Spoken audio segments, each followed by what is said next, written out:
प्यारे अधिवक्ता साथियों, सभी को हमारा प्यार भरा नमस्कार। आप सभी लोग सकुशलतापूर्वक अपने अपने अध्ययन क्षेत्र में लगे हुए हैं, इस आशा और विश्वास के साथ कि आपका चिरंतन लक्ष्य अति शीघ्र सफलतापूर्वक प्राप्त हो और आपको सफलता मिले। आज का वीडियो शुरू करता हूँ। प्यारे अधिवक्ता साथियों, जो इस समय अध्ययन की सिचुएशंस है, जो कंडीशंस है, इस समय खास करके दो परीक्षाओं के बीच अच्छा कसमकस है।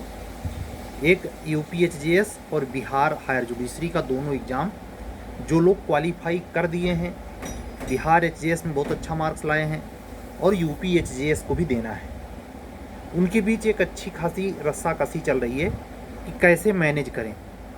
तो एक सीधा सरल सपाट तरीका ये है कि जो 18 पेपर वहाँ यहाँ समान है उसको आप बिफोर देखें, उस पर मेंस स्तर पर अच्छा डिटेल में काम करें, जिसका फ़ायदा आपको प्री लेवल पे तो होगा ही होगा, आपके बिहार हायर जुडिशरी में आपको बहुत अच्छा लाभ देगा।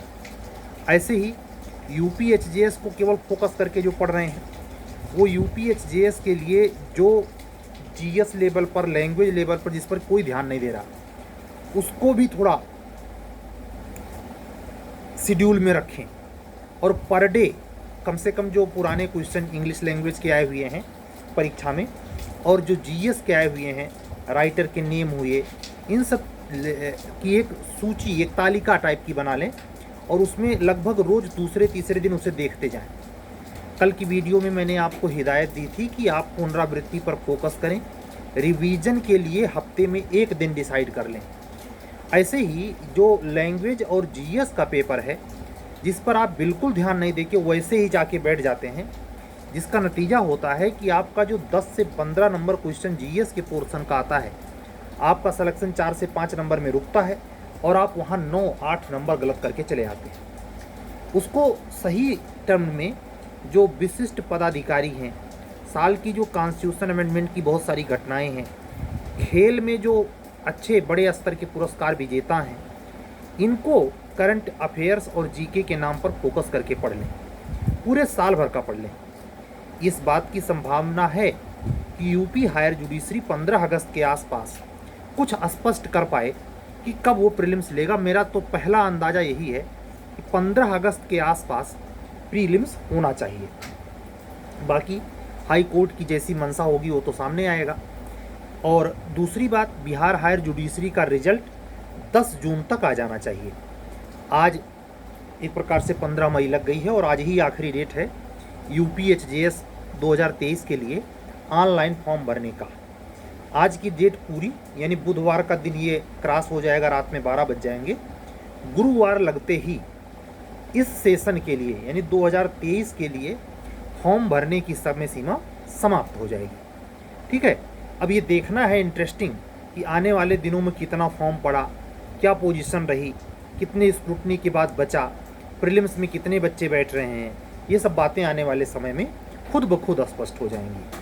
लेकिन ये ध्यान रखें कि जो ये समय आपका फॉर्म भरने के बाद पीसफुल्ली, या आपने बिहार भी दिए रखा है, तो एक द्वंद्वात्मक जो आपका समय गुजर रहा है, इसको केवल द्वंद्वात्मक कसमकस से के दौर से ही ना गुजरने दें, बल्कि पीसफुल्ली सकारात्मक मोड में इसको अध्ययन में यूटिलाइज करें।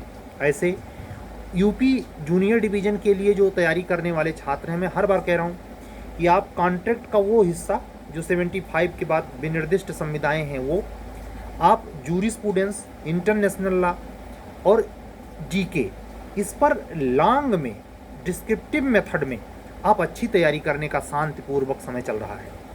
इस समय में अगर आप ये सब चीज़ें पढ़े रहेंगे तो वैकेंसी आने के बाद आप अपना सेकंड गियर लगा सकते हैं। क्यों?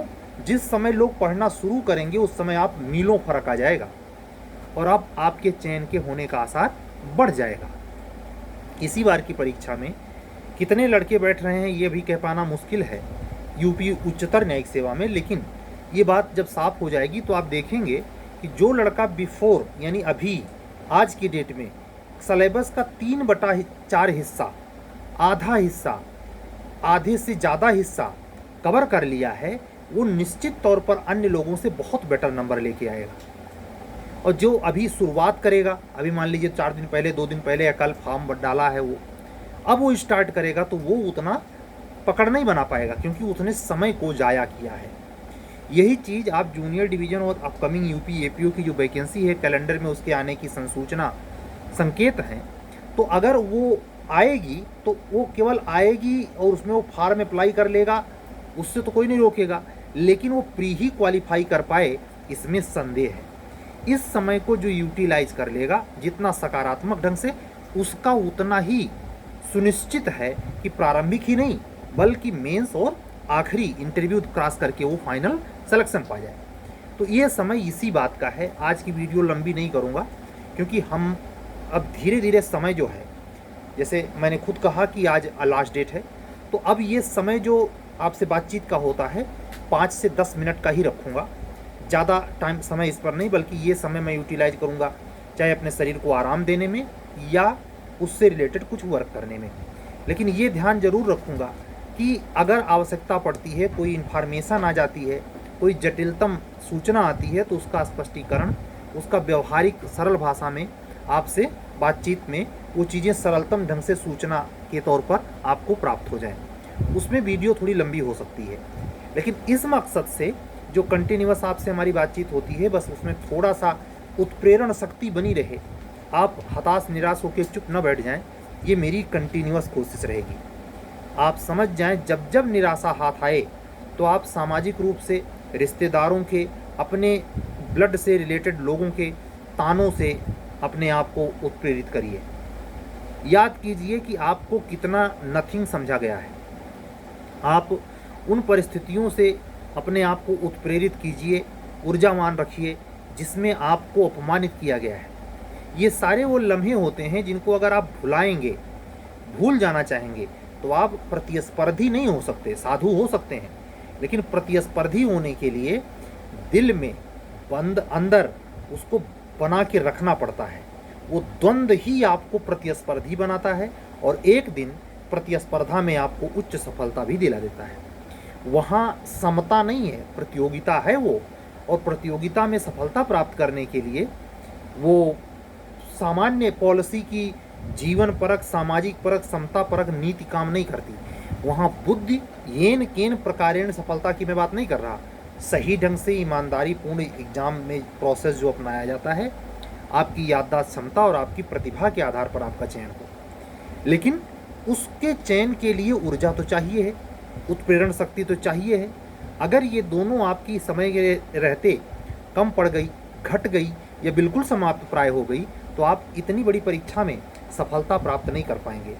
सफलता प्राप्त करने के लिए आज के समय में ये बात सत्य है कि उम्र कुछ भी हो, करियर आपका किसी भी एरिया का हो, लेकिन मोटिवेशन हर दिन की एक टॉनिक है। उसी कमी को पाटने के लिए आपसे रोज़ बातचीत करने का एक मेरा सूत्र एक यही है कि आप कहीं सो तो नहीं गए, कहीं ठंडे तो नहीं पड़ गए, कहीं आपने जानबूझ करके अपने अध्ययन को हताशा निराशा के गर्त में तो नहीं छोड़ दिया। तो उसमें जो रेगुलर हमको सुनते हैं, लगभग 200 से 300 बच्चे ऐसे हैं जो बहुत ही सीरियस हैं। जितने सब्सक्राइबर हैं, उन 200 से 300 बच्चों को मैं स्पेशली कहना चाहूँगा कि आप अपने अध्ययन के प्रति बहुत ही सतर्क ढंग से निगाह बनाए रखें। उत्तर प्रदेश की इस सेशन में 2024 के HJS, APO और J तीनों में से कहीं एक का सिलेक्शन हो जाए। ऐसा भी गुड लक हो सकता है कि एक की बजाय 2-2 जगह सिलेक्शन हो जाए। तो ये आपके ऊपर परमार्थ कृपा और आपका पुरुषार्थ काम करेगा। इस पुरुषार्थ के लिए ये अनुकूल समय चल रहा है। बहुत गर्मी तो भी नहीं पड़ रही है, लेकिन कम भी नहीं पड़ रही है। आप अपने आप को गर्मी से, पेट खराब होने से, तबीयत बिगड़ने से बचाते हुए अध्ययन को कंटिन्यू रखें, इसी आशा के साथ कि आप अपने लक्ष्य को जरूर पाएंगे। ये आशा आप में होनी ही चाहिए और आत्मबल मजबूत रखना चाहिए। ये जो ऐसे लोग जो आप पर टीका टिप्पणी करते हैं, आपके पार्टनर, आपका दोस्त, आपका मित्र, आपका रिश्तेदार, इनकी बातें आपको जगाती हैं। इसीलिए किसी बड़े संत ने कहा था, निंदक नियरे राखिए आंगन कुटी छवाए। वो अगर निंदा नहीं करेगा तो आप अपने में सुधार नहीं कर पाएंगे। उसको अपने आंगन में कुटी छवा के रखना चाहिए। संतों की मान्यता देखिए, उससे दुश्मनी नहीं करनी, बल्कि उसके उस व्यंग बाण, उस टीका टिप्पणी को अनुकूल धारा में बदल के दिखाना है। वो ग्लानि आपको परिवर्तित करने की क्षमता रखती है, इसलिए उस ग्लानि को होना जरूरी है। जिसके जीवन में कोई विरोध नहीं है, कोई रिश्तेदार उस पर टीका टिप्पणी नहीं, बल्कि उल्टे सब उसको अच्छे अच्छे कह रहे हैं, उसकी प्रगति रुक जाएगी।